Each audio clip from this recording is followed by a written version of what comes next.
It was a bright Saturday morning in June when friends Jake, Emily, Carlos, and Mia piled into Carlos' old minivan, ready for a day of fun and excitement. They were heading to Anaheim to watch their favorite team, the Los Angeles Angels, play at Angel Stadium. As they hit the freeway, they were buzzed with anticipation. Jake, the biggest baseball fan among them, couldn't stop talking about the team's stats and the players' recent performances. "Did you guys know Trout hit his 30th homer last week?" Jake asked, his eyes sparkling with enthusiasm.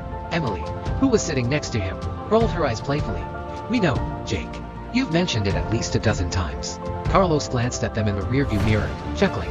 "As long as they win today, I'll be happy." Mia, seated in the front passenger seat, fiddled with the car's radio until she found a station playing classic rock. "All right, let's get in the spirit. This is going to be awesome." After an hour's drive filled with music, laughter, and friendly banter, they arrived at Angel Stadium. The massive structure loomed ahead, a beacon of excitement and possibility. They parked the minivan and joined the throng of fans heading toward the entrance. "First things first," Carlos announced as they walked through the gates. "We need some snacks."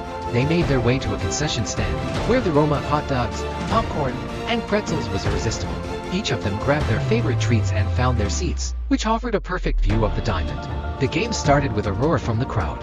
The friends settled in, cheering and clapping as the first pitch was thrown. The energy in the stadium was electric, with waves of red and white jerseys filling the stands. As the innings progressed, the friends immersed themselves in the game.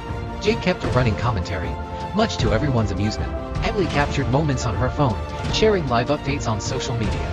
Carlos engaged in a friendly debate with a fellow fan about the team's strategy, while Mia soaked in the atmosphere, enjoying every minute of the experience. In the bottom of the seventh inning, with the score tied and tension high, the Angels loaded the bases. The crowd was on its feet, and Jake was practically bouncing with excitement. The batter stepped up to the plate, and the stadium fell silent. Crack! The sound of the bat connecting with the ball echoed through the stadium.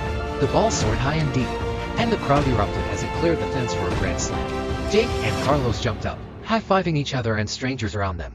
Emily and Mia joined in the celebration, their voices hoarse from cheering. The Angels had taken the lead, and the atmosphere was euphoric.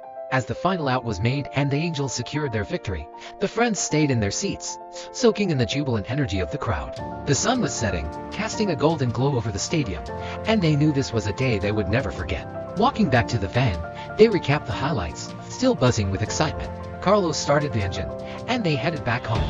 The day's adventures etched into their memories. "That was amazing," Mia said, leaning her head back and smiling. "Best game ever," Jake agreed, his voice filled with satisfaction. As they drove into the twilight, the friends knew they had experienced something special.